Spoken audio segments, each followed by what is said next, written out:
Feliz sábado a todos. É uma alegria poder estar aqui com vocês nessa manhã, de forma especial, para poder apresentar a vocês o novo pastor, a nova família pastoral. O tempo passa rápido, né? Parece que foi ontem que eu estava aqui apresentando o pastor Nelson, e agora já estamos aqui com o pastor Fabiano. Quero convidar aqui o pastor Fabiano para vocês já irem vendo. Pastoreou ao longo de 9 anos alguns distritos no estado do Espírito Santo. Há 11 anos chegou para Paulista Leste, onde pastoreou o distrito de São Mateus, a Vila Matilde, e nos últimos 6 anos ele foi pastor do distrito e da igreja do Belém. Fez um trabalho bonito ali. Os irmãos do Belém estão ainda me procurando pelas esquinas, e a gente se esquivando, mas chega o momento de dar adeus, chegar a um novo local. E o pastor Fabiano, eu vou pedir que ele apresente a família. Eu já vou convidá-los aqui, a Mônia, o Aleph, a Beatriz, o Gabriel, para que venham aqui. A Mônia é fisioterapeuta, ela também é tradutora na área de saúde. Aqui tem um tradutor também. Cadê o nosso tradutor aqui? Está ali, ó. Mais uma tradutora, viu? Eu vou deixar que ele então fale. O pastor Fabiano tem mestrado já em teologia também. E, bom, daqui a pouco eu falo mais. Estão me ouvindo? Certinho? Tudo bem, pastor Aguinaldo, obrigado mais uma vez pela cordialidade aqui. Essa aqui é minha família, nós vamos conviver bastante juntos aqui. Mônia, minha esposa, estamos casados há quase 22 anos. Nosso primeiro filho, Aleph, 20 anos, ele faz engenharia civil, estuda ali no Mackenzie. Namorada Beatriz, a chefe dela está aqui, não sei porquê, ela faz direito, a chefe veio conferir aqui.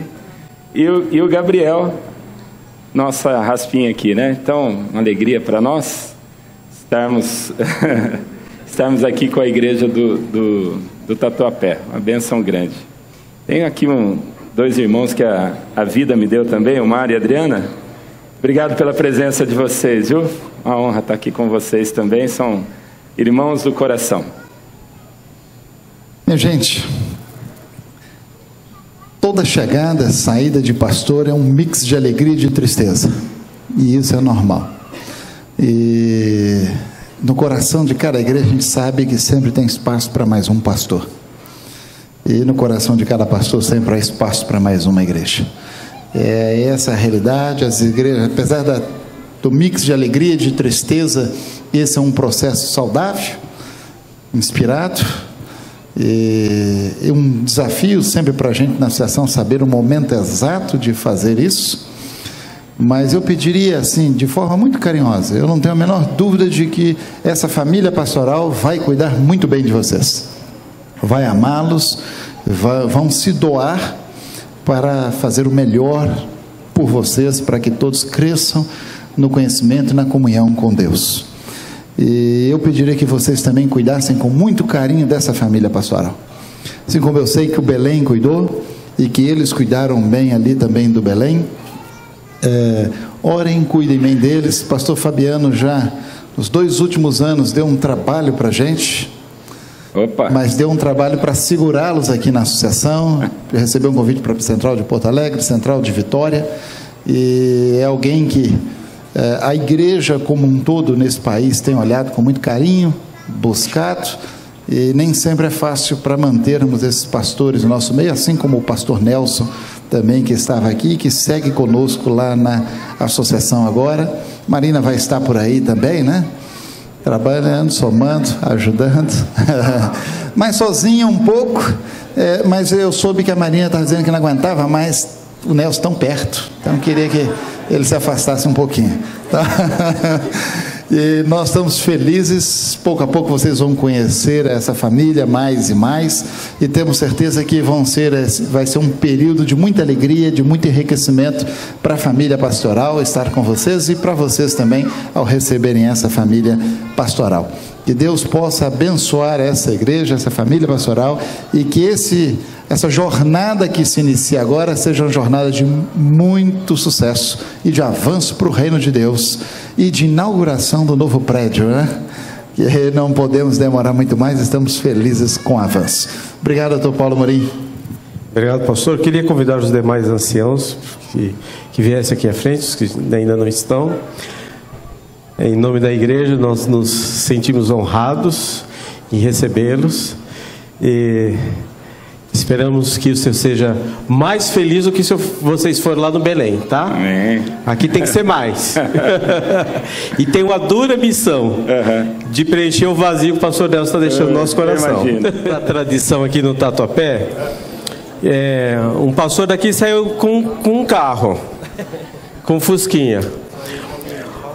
O pastor Nelson, uma bicicleta que a gente quis tomar, né? Porque ele não cumpriu o contrato. Agora, me disseram que o senhor já vem pedindo uma moto, que história é essa? Uma Harley Davidson, por aí. Assim. Vai ganhar, vai se ficar por muitos e muitos anos, porque o Nelson não valeu, ele ficou pouco tempo e a gente já quer a bicicleta de volta. A culpa depois. Sábado, meus irmãos. Quanta gente conhecida. Acho que é a primeira vez assim que eu vou a uma igreja ser apresentado e conheço várias pessoas já, né? Que privilégio estar aqui com vocês. Quero agradecer aqui publicamente o pastor Aguinaldo, a administração da Associação Paulista Leste, por esse privilégio, né? Primeiro privilégio de estarmos trabalhando aqui na Associação Paulista Leste, que é um lugar que realmente nos acolheu, nos recebeu, e estamos muito felizes. Como ele disse, trabalhei 9 anos no estado do Espírito Santo. A senhora é de lá ou não? Não, né? Mineiro? Marziane. Então tem que tomar cuidado com o que eu falo aqui, né? 9 anos no Espírito Santo. Quando eu estava cheio do Espírito Santo, vim para cá. Antes que pecasse contra o Espírito Santo, era a hora. E aí trabalhei em São Mateus, Vila Matilde, Belém. Tivemos grandes momentos e tem um pessoal que às vezes vai do Tatuapé para o Belém e eles vão tão apaixonados que lá é proibido falar Tatuapé. Então aqui eu vou me esforçar para não falar Belém. Dei os 4 anos com o pastor Nelson. E eu imagino o que vocês estão sentindo, porque nós ficamos ali uns 20 anos sem se ver, e eu sentia saudades dele. É um camarada brilhante, fantástico, pessoa realmente de um caráter tremendo. Eu garanto que vocês foram felizes aqui com ele, e pelo tanto que ele ama essa igreja e o carinho que ele tem por vocês, realmente só pode ter sido recíproco, né? Esse para mim é um dia muito importante, um dia dos mais importantes da minha vida. Vocês levantaram aí a minha ficha, né? Capivara, como diz, né? Nem eu não me lembrava, são 45 igrejas já. Porque no Espírito Santo tem distritos com 16, 17 igrejas, um número grande, né?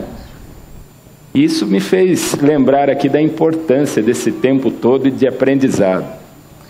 Mas não são muitos distritos, esse aqui é o meu 7º distrito pastoral, em que eu estou trabalhando. Nesses 21 anos, né? Um período longo de tempo, indo para o 22º ano, mas não foram muitos distritos. Eu tive muitos dias especiais na minha vida. E esse aqui é mais um deles, sem dúvida nenhuma. Eu não sei o que você pensa sobre dias especiais. Qual o dia que foi mais importante da sua vida? Consegue lembrar? Qual o dia? Se eu te fizer essa pergunta agora. Qual o dia mais importante da sua vida? O que você lembra? Eu me lembro de algumas coisas quando eu penso nisso, né? Claro que recorro à minha infância, à juventude. Eu me lembro de uma decisão que eu tomei, que foi a de pregar o evangelho, de ser um pastor. Mas eu não tinha as características de um pregador, muito menos de um pastor. Um garoto tímido, não tinha esses planos e me esquivava de falar em público. Não gostava, tinha dificuldades. E eu me lembro quando eu disse que queria fazer teologia por me sentir chamado por Deus, algo bem espontâneo, sobrenatural. E então o ancião falou, agora você precisa pregar aqui na igreja de Itatiba, aqui no interior de São Paulo, onde eu nasci.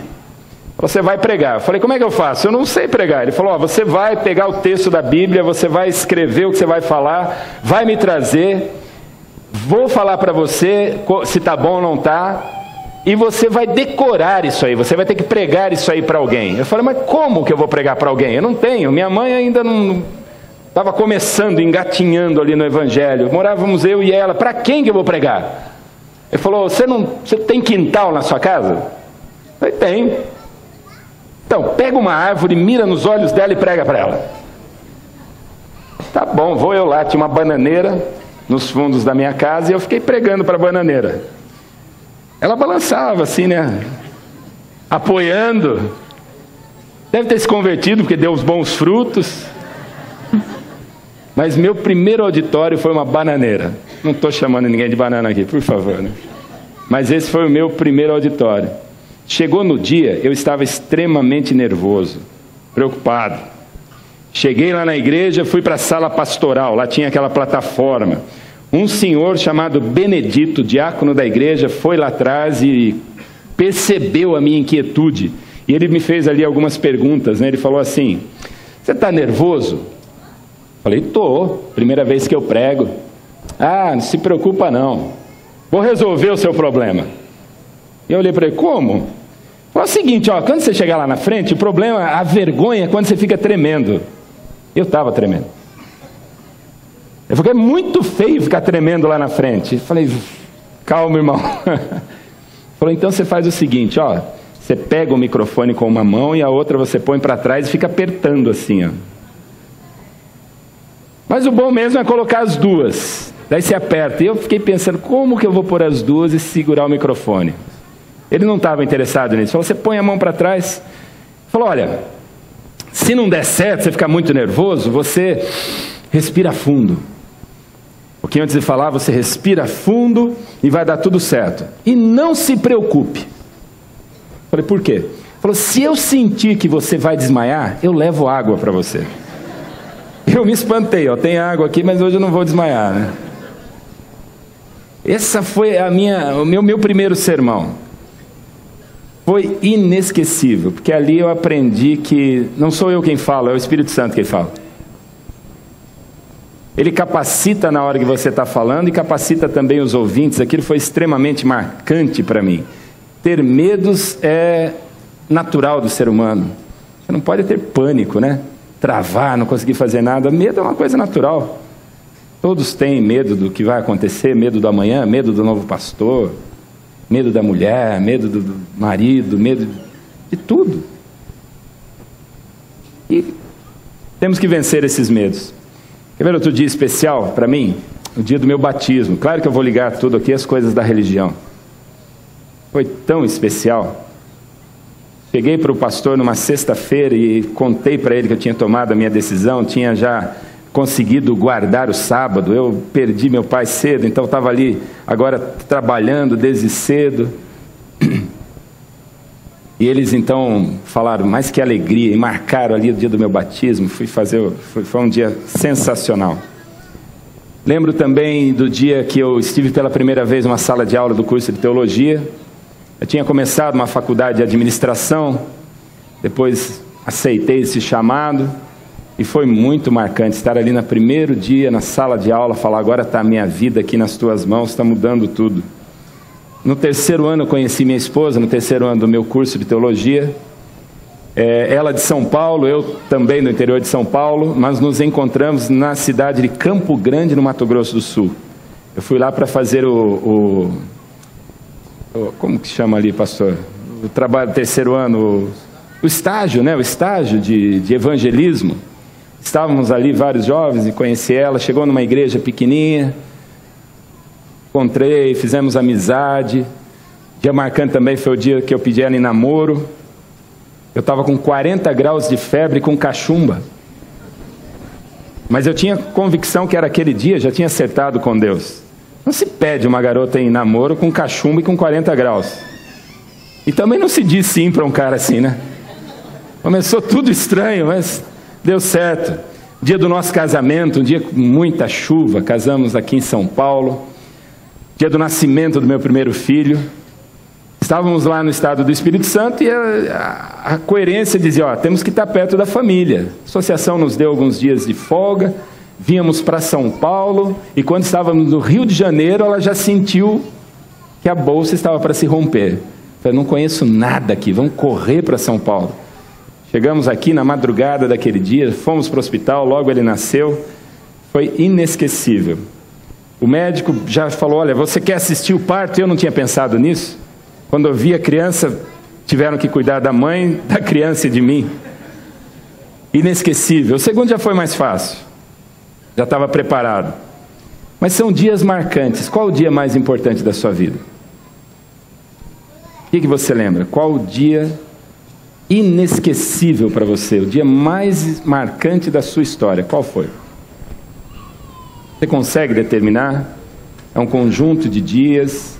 Ou tem aquele que fala, esse aqui foi inesquecível? Na minha infância eu tive um dia muito, muito, muito importante. Muito. Eu me lembro, era dia 1º de junho de 1976. Eu estava com um pouco mais do que 4 anos e meio. E eu tinha um sonho infantil. Minha família pobre, minha mãe trabalhando, meu pai também. E eu tinha vontade de ter uma coisa bem simples. E eu pedi isso para o meu pai. E no momento que ele falou, eu vou te dar isso de presente, aquele passou a ser a primeira lembrança que eu tenho de um dia importante na minha vida. O dia que eu estava esperando um presente do meu pai. Eu cheguei para ele e falei, pai, eu queria ganhar um carrinho de ferro, um carrinho vermelho. Eu tinha carrinhos de plástico para brincar. E gostava dos meus carrinhos, estava feliz da vida, mas eu queria um carrinho de ferro. Hoje parece uma loucura falar isso, né? Coisas tão comuns. Eu queria um carrinho de ferro, pai, um carrinho vermelho. E ele olhou para mim e falou, isso é caro.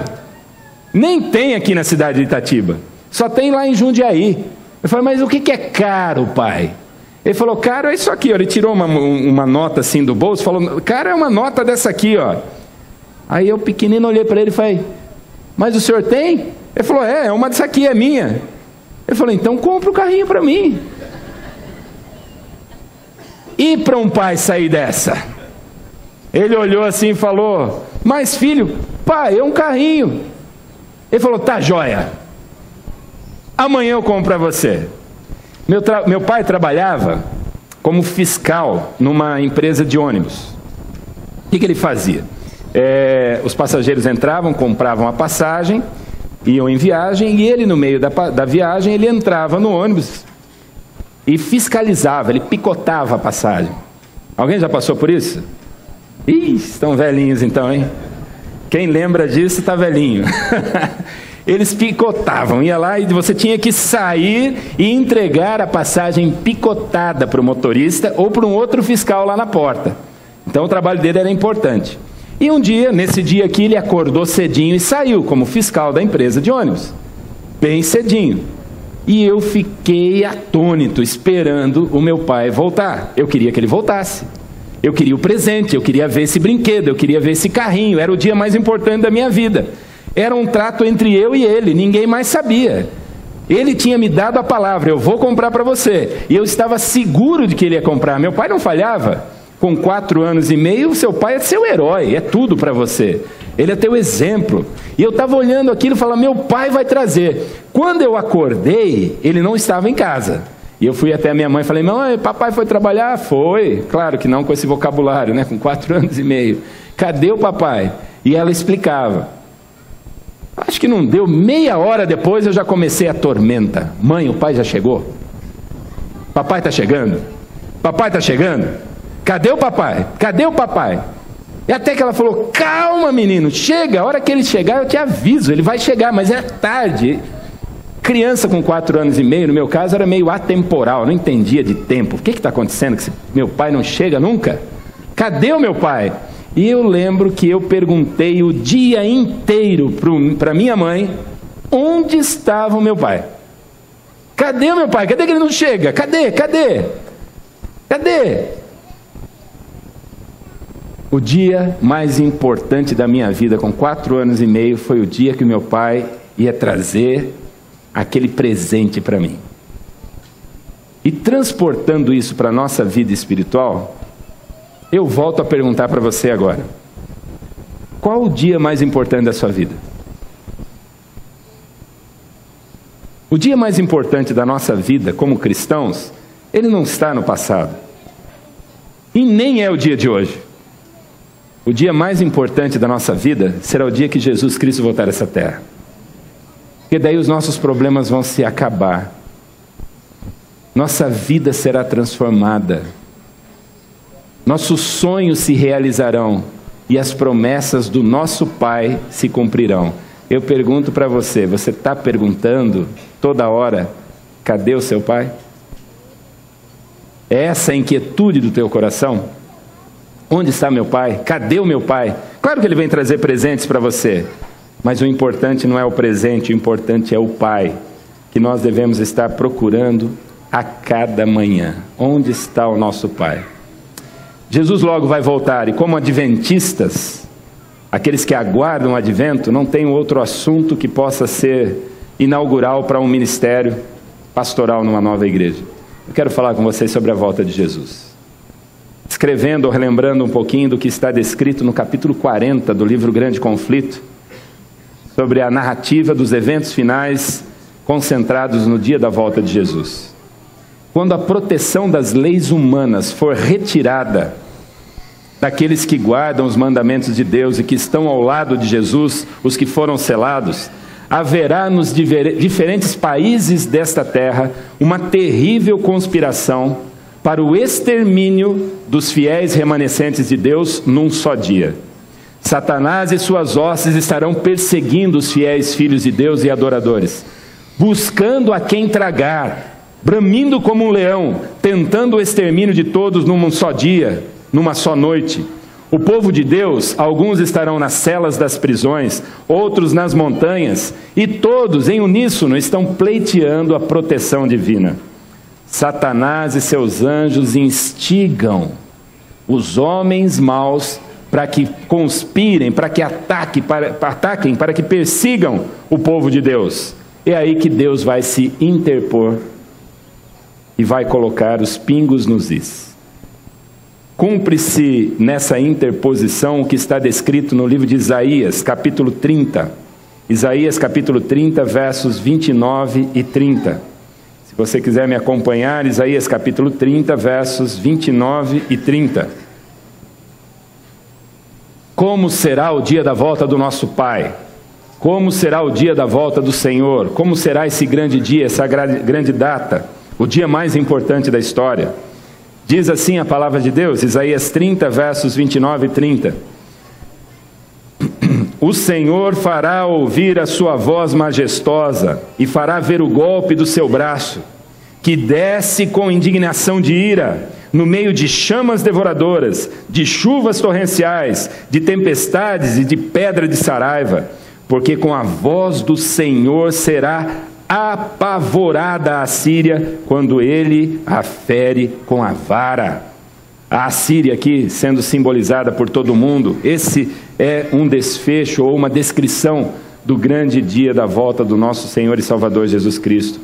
Quando os homens maus estão quase capturando suas presas fáceis, mais uma vez o povo de Deus clama aos céus e é ouvida uma voz de Deus sempre a lhes proteger. Cai então sobre a humanidade trevas densas e escuras como nunca houve. É impossível enxergar um palmo além do nariz, está um negror do pior de todas as noites, sem luar ou sem estrela ou sem energia elétrica. Nesse momento, em meio à escuridão, algo inédito na história da humanidade acontece. Um arco-íris aparece atravessando a escuridão, e ele está em linha reta, e ele chega e começa a circundar o povo de Deus, os grupos em oração. E os infiéis, os perseguidores ficam atônitos. Espera aí, nunca vimos em meio à escuridão o arco-íris? O que simboliza isso? E eles percebem que circundados pelo arco-íris está o povo de Deus em oração, aqueles que aguardam o Pai. Eles querem agora mudar de exército. Eles querem mudar de lado. Eles querem entrar e tentam avançar e tentam agora adquirir aquilo que lhes foi tirado, porque rejeitaram. Nesse momento é ouvida uma voz. Em meio a essa tempestade de sentimentos e de reações, é ouvida uma voz do céu. E a voz diz: olhai para cima. Olharemos todos e veremos o Filho do Homem em seu trono, dizendo que está em São João, capítulo 17, verso 24. João, capítulo 17, verso 24. Em meio a essa tormenta, em meio a essa indignação dos ímpios contra os homens de Deus, as mulheres de Deus, as crianças de Deus, ouve-se essa voz. São João capítulo 17, verso 24. Olha o que diz o texto: Pai, a minha vontade é que onde eu estou, estejam também comigo os que me deste, para que vejam a minha glória que me conferiste, porque me amaste antes da fundação do mundo. Onde eu estou, que estejam comigo aqueles que são meus. Ouve-se uma outra voz, e essa voz, como em forma de trovão, diz o seguinte: eles vêm, santos, inocentes, incontaminados, guardaram a palavra da minha paciência, e é à meia-noite que o sol da justiça se manifesta. Deus manifesta o seu poder, o sol aparece, e mais uma vez a voz de Deus é ouvida com as palavras de Apocalipse 16, verso 17. Está consumado, está feito, não há mais o que fazer. Essa voz estremece o mundo. A voz de Deus, ao dizer está consumado, abala os céus e a terra. É o grande dia da volta do Senhor, conforme descrito pela Bíblia, conforme pregado pelo povo de Deus. Há um terremoto como nunca houve, e ele está descrito em Apocalipse 16, verso 18. Rochas começam a ser lançadas de um lado para o outro. Elas saem debaixo da terra e são lançadas com uma força nunca antes vista. Mísseis não podem ser comparados a elas. Maremotos, furacões, cidades inteiras são derribadas. Grandes construções feitas pelos homens com a finalidade de nunca ruírem, caem como se fossem feitas de palha. Tudo começa a ser destruído. Os ímpios pedem que essas rochas caiam sobre nós, porque não queremos ver esse desfecho. Eles se lembram de quantas vezes tiveram a oportunidade de mudar o rumo e a história da sua vida. As prisões se abrem. Os filhos de Deus que estão lá presos injustamente agora são liberados. E muitos dos que dormem no pó da terra ressuscitam. Uns para a honra e outros para a vergonha eterna. Interessante que um nome é até mencionado: Herodes. Ele ressuscita para ver a quem foi que ele coroou de maneira profana, a quem foi que ele entregou nas mãos dos inimigos, a quem foi que ele pediu milagres apenas para debochar. Também os soldados que rasgaram as roupas de Cristo, que zombaram, que cuspiram em Cristo, esses ressuscitam e logo morrerão de novo, mas para ver a glória de Deus. Enquanto isso, os justos, em meio a essa tormenta toda, eles clamam aquilo que está no Salmo 46, versos de 1 a 3. Salmo 46, versos de 1 a 3. É o grande dia da volta do Senhor. Os ímpios em terror, os salvos têm esse louvor em seus lábios. Diz o texto: Deus é o nosso refúgio e fortaleza. Texto necessário para a nossa sobrevivência, que deveria ser guardado no nosso coração e decorado por todos nós. Deus é o nosso refúgio e fortaleza, um socorro bem presente nas tribulações. Portanto, não temeremos, ainda que a terra se transtorne e os montes se abalem no seio da terra, ainda que as águas tumultuem e espumejem e na sua fúria os montes se estremeçam. Deus é o nosso refúgio e fortaleza. Ali está então a segurança dos justos. Os ímpios e os anjos maus não têm em quem se segurar. Cumpre-se o que está em Isaías capítulo 2. Isaías capítulo 2, versos 20 e 21.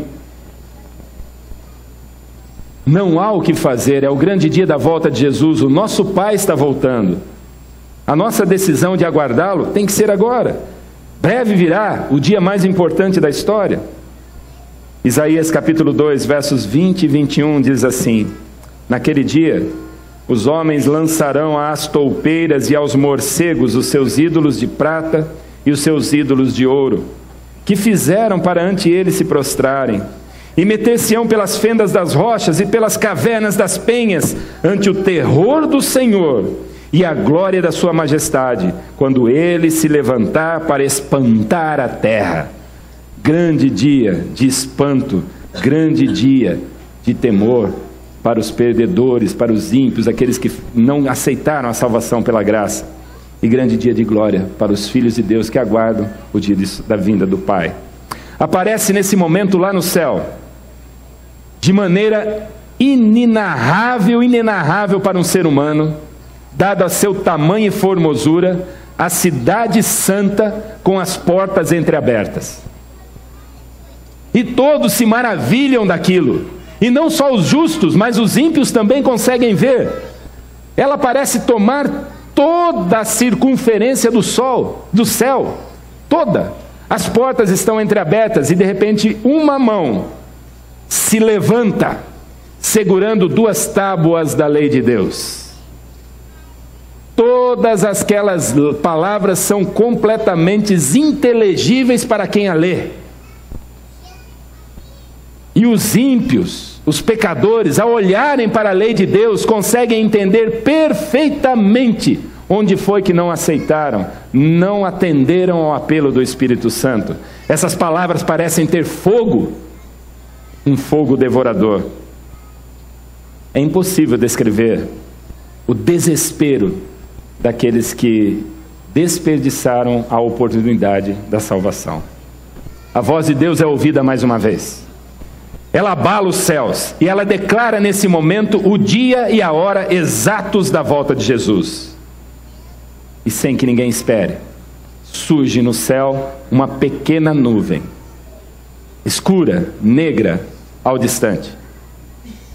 O som mais lindo da história da humanidade começa a ser ouvido. De uma composição que, na minha opinião, é do próprio Deus, o Pai. A música mais linda e aguardada de todos os tempos da história da criação. Essa nuvem vem se aproximando e ela vai se tornando de uma nuvem branca e ela vai rasgando o céu. Ela vai rasgando. E percebe-se que uma incontável multidão de anjos está tocando aquela melodia maravilhosa. Essa nuvem, ao chegar mais perto, ela vai se tornando uma nuvem branca. Ela tem na base o fogo e debaixo dela, na base o fogo e sobre ela o arco-íris. Milhões de anjos acompanham. É o nosso Senhor e Salvador Jesus Cristo voltando para nos buscar. Vem o nosso Deus e cumpre-se o que está escrito em Salmos 50, versos 3 e 4. Salmos 50, versos 3 e 4. Essas palavras estarão nos lábios dos remidos, dos salvos, os que aguardam o dia da volta do Senhor, o dia da volta do Pai, com o presente da salvação. Vem o nosso Deus, diz a Bíblia, e não guarda silêncio, não tem silêncio, é a música mais linda do mundo. Perante ele arde um fogo devorador. Ao seu redor esbraveja grande tormenta. Ele intima os céus lá em cima e a terra para julgar o seu povo. Dar a eles a justiça, a salvação, dar a eles o presente maior que é a vida eterna. A voz do Filho de Deus então é ouvida. E ele chama os santos que dormiram no Senhor. Eles saem com a mesma estatura que tinham quando morreram, e crescerão à estatura completa da raça em sua glória primitiva. Já imaginaram essa cena? Quem aqui não tem alguém que já faleceu, que dormiu, que descansa no Senhor, e que você aguarda esse grande reencontro naquele dia? É o dia da volta do Senhor. a voz do Filho de Deus, chamando os mortos que estão na sepultura, e eles saem com a mesma estatura que tinham quando foram para lá, mas vão crescer até a estatura completa da raça antes da queda no pecado. O dia mais importante da história, o dia da volta do nosso Pai. E eu pergunto, você está ansioso, está ansiosa por esse dia? Você tem perguntado toda hora para alguém, onde está o meu Pai? É essa a maior angústia do seu ser? É por isso que você vive como adventista? E adventista não é só quem professa essa religião, mas é aquele que crê na volta de Jesus. Texto bíblico, tema bíblico. É essa que deve ser a nossa motivação. Eu aprendi a esperar o meu pai com 4 anos e meio de idade. E olha que aquele dia, 2 de junho, eu pedi o carrinho no dia 1º, no dia 2 de junho, foi o dia mais longo da minha vida. Mas eu tinha uma certeza, meu pai vai voltar. E ele vai me trazer o presente. É essa certeza infantil que tem que tomar conta do nosso coração. Se não formos como crianças e não ficarmos perguntando, cadê meu pai? Cadê o pai? Cadê o pai? Nós não estamos cumprindo a nossa missão como igreja, como cidadãos, como pessoas do reino dos céus. O dia passou e meu pai não chegava. 6 horas era a hora que ele chegava na minha casa. Eu não entendia isso. O sol estava se pondo, ou já tinha se posto, e eu comecei a importunar a minha mãe, até que ela falou, para! É melhor você ser assim, né? Importunar, cadê o meu pai? Cadê o meu pai? Do que viver assim naquela mornidão, não estou nem aí, a hora que ele chegar tá bom. E eu ficava ali, mãe, cadê? Eu queria o meu presente, eu queria ver o meu pai. E de repente bateram na porta. É agora. Eu fui correndo e quando eu cheguei lá, abri a porta, era alguém muito parecido com meu pai, mas não era ele. Era o irmão dele. Eu falei, opa, cadê o meu pai? Ele falou, deixa eu falar com a sua mãe. Passei batido, falei, meu pai deve estar na rua, e fui procurar. E aí veio a notícia para minha mãe, né? Falou, olha, o Alberto, meu pai, ele não vai vir para casa hoje. Ela falou, o que aconteceu? E ele começou a narrar o fato. O meu pai, ele era muito brincalhão, muito alegre, muito divertido, bem-humorado, cheio de amigos. E ele gostava de conversar com as pessoas, então ele entrou no ônibus para fiscalizar as passagens, ele entrou. E quando ele subiu ali, ele já começou a brincar com o motorista, fizeram algumas piadas, e ele foi fiscalizando as passagens e logo ele voltou para conversar com o motorista. E ele ficou, ao invés de ir num banco, ele ficou ali na escada. Não era uma porta elétrica ou eletrônica, ela tinha uma alavanca que tinha que se desconectar para abrir. Então, quando parava o ônibus, ele abria para que alguém entrasse, ele facilitava o trabalho do motorista. E ele estava ali, de repente parou, subiram, compraram a passagem, entraram, estava neblina. E de repente, então, ele viu um caminhão estacionado na frente, e o motorista já estava andando, e ele deu um grito, olha o caminhão, não deu tempo. O motorista bateu atrás do caminhão. Pressionou meu pai. E eles levaram ele para o hospital. A cidade de Itatiba não tinha muitos recursos.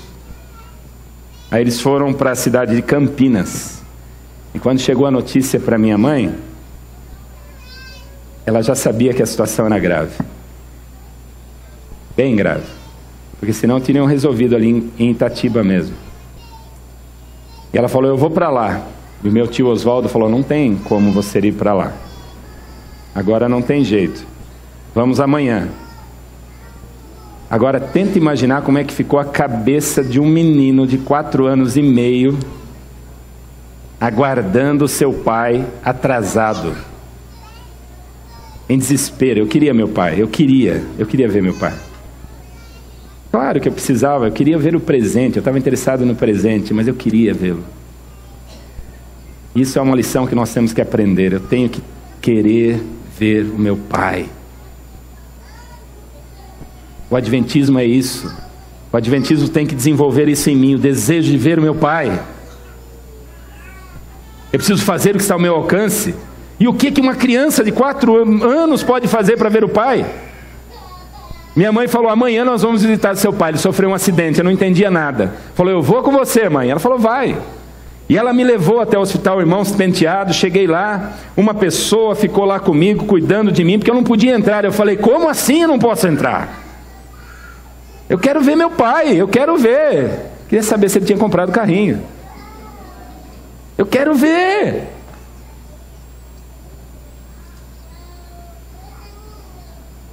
Passaram-se alguns dias, vários dias. Quando foi por volta do dia 25 de junho, eu estava indo todos os dias lá com a minha mãe. Ficava lá no hospital, brincando com cadeiras de roda. Aquilo não me agradava, mas era o que eu tinha por fazer, até que um dia eu falei... Era uma moça chamada Rosana que estava cuidando de mim, uma vizinha. Eu falei, eu vou dar um nó nela. E eu deixei ela ali entretida com alguma coisa, e a hora que ela virou, eu saí correndo. Entrei no hospital feito louco procurando meu pai. Claro que eu me perdi, dei muito trabalho. Não achei meu pai. Minha mãe, vendo essa situação, chegou a ele e falou, Roberto, Fabiano quer muito te ver. E ele falou, eu sei por que é, mas... eu acho melhor você não trazê-lo aqui não. Ela falou, por quê? E ele disse, eu não vou sair daqui. Eu estou sentindo, eu estou mal, eu não vou sair daqui. E no dia 26 de junho de 1976, meu pai faleceu. Sem cumprir a promessa. Sem poder me dar aquele presente, sem poder entregar aquele carrinho.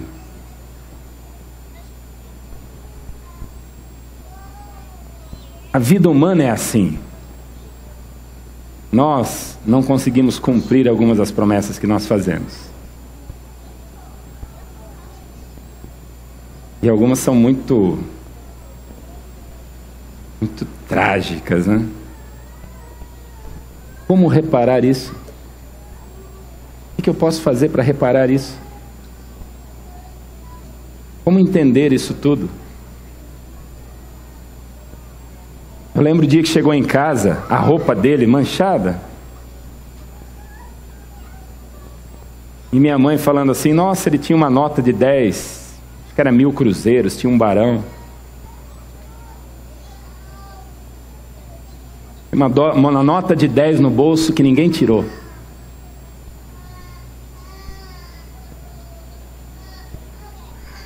Eu não sabia o que significava aquilo, né?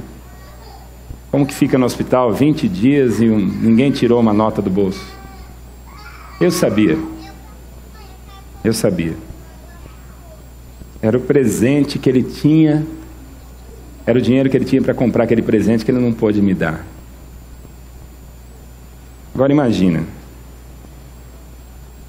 sabendo que no dia da volta de Jesus, os mortos ressuscitarão, os vivos serão transformados e viveremos eternamente com Deus, o que é que eu tenho para pensar mais na minha vida que não seja o dia da volta de Jesus?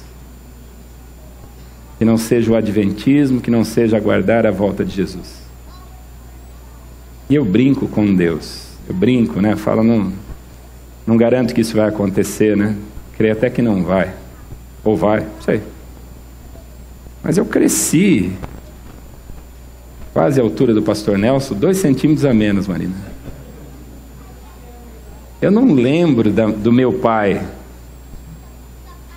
Esse ano, depois de muitos anos, eu fui até a sepultura dele. Que sentimento ruim. Ruim, triste. Incapacidade, não há o que fazer, mas é dali ele vai ouvir a voz do Filho de Deus. Vai chamá-lo pelo nome. Assim como os muitos queridos que você também tem, que ressuscitarão no dia da volta de Jesus. Para mim, o dia mais importante da história não está no passado, apesar de ter muitos dias marcantes, mas está no futuro, é o dia da volta de Jesus. É o dia que eu aguardo. É o dia que eu quero viver por Ele com ansiedade. Eu brinco com Deus é o seguinte: Senhor, eu não vou conhecê-lo, Ele não vai me conhecer. Então quando o Senhor voltar, põe na mão dele. Por isso que eu não abri. Foi você que foi, vem cá. Eu ainda não sei bem o nome dele, mas eu estive no acampamento já com ele. Semana passada eu falei sobre isso lá na igreja do Belém. Abre para mim. Abre para mim, porque senão eu vou tremer aqui agora. Eu acho que eu sei o que é. Eu peço só isso para Deus só. Senhor, quando o Senhor voltar, para que eu entenda quem é o meu Pai, para que Ele saiba quem eu sou. É por isso que eu pedi para você. Dá um carrinho vermelho na mão dele. Obrigado. Senti pelo peso, só podia ser isso.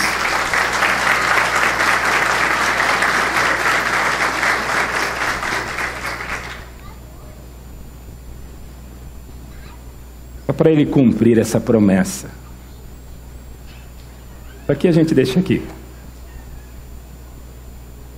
Mas para nós irmos em paz para o reino dos céus. Esse será para mim o dia mais importante da história. Toda vez que eu falo nesse sermão, acontece uma coisa diferente, Mário.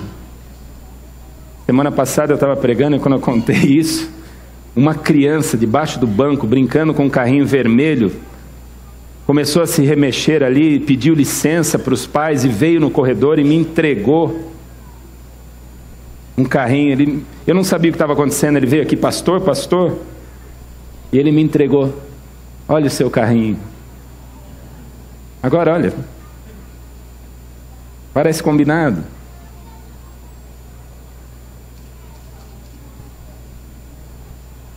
precisa mais da moto não, viu?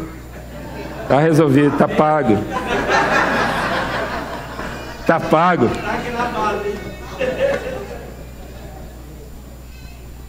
Quando Jesus voltar, será o dia mais importante da história. Nós precisamos viver por esse dia. A igreja é só um trampolim, a família é um centro de treinamento, a igreja também. Nós vamos estar juntos aqui nos preparando para o dia da volta de Jesus. Quem dera Ele volte enquanto estivermos juntos. Quem dera Ele volte enquanto estivermos juntos. Jesus não vai pisar nessa terra, nós vamos ser alçados até Ele. Os mortos em Cristo ressuscitados e os vivos transformados. É a glorificação, uma mudança completa, e nós vamos subir ao encontro de Jesus nos ares. Chegando lá no céu, nós vamos conhecer os grandes mártires desse mundo: Adão, Eva, Isaías, Moisés. Adão, quando vê os sinais dos cravos nas mãos de Cristo, ele silencia. E uma tristeza inexistente no céu parece tomar conta do coração dele. E ele vai se aproximando enquanto todos estão felizes. Eu abraçado ali com minha família, você também com certeza. Ele vai chegando e vai se entristecendo, porque ele vai vendo as marcas e ele pensa: o que foi que eu fiz? E todos silenciam no céu para o encontro dos dois Adões. E quando Adão se depara na frente de Cristo, ele não consegue fitar os olhos, ele se prostra. Ele pega a sua coroa e depõe aos pés de Cristo. Ao que Cristo, com um largo sorriso no rosto, pega ele pelos largos ombros e o levanta e diz: Adão, entra no gozo do teu Senhor. O problema está resolvido.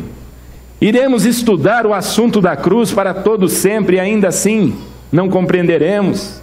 todos os dias, Jesus pega Adão e leva ele para o jardim do Éden.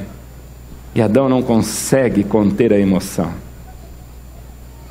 Leva ele para diante da árvore da vida. E Adão não consegue conter a emoção.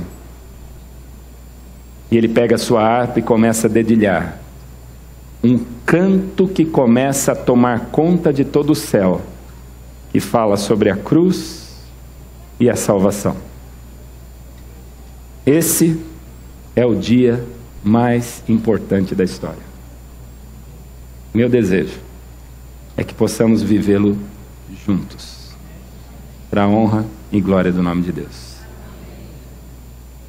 Tomara que isso logo aconteça, que a gente possa fazer a nossa parte para o desfecho feliz dessa história. Que Deus abençoe nossa nova igreja, nossa família, da igreja do Tatuapé. Vamos juntos nessa jornada, aguardando a volta do nosso Senhor e Salvador Jesus Cristo. Amém. Senhor nosso Deus e nosso Pai, estamos começando uma história de lutas e de preparo para o encontro com o Senhor. Quero te pedir que, por favor, tome nas tuas mãos minha vida, de minha família e dessa igreja, para que todos os que estão aqui, bem como as pessoas que nós amamos, não venham a faltar no dia da volta de Jesus. Que não falte nenhum, desde o menor até o de mais experiência. Que possamos viver dia a dia, aguardando o nosso Pai, o nosso irmão, o nosso Salvador, Jesus Cristo. Que essa seja a latência do nosso coração. Que essa seja a alegria do nosso ser.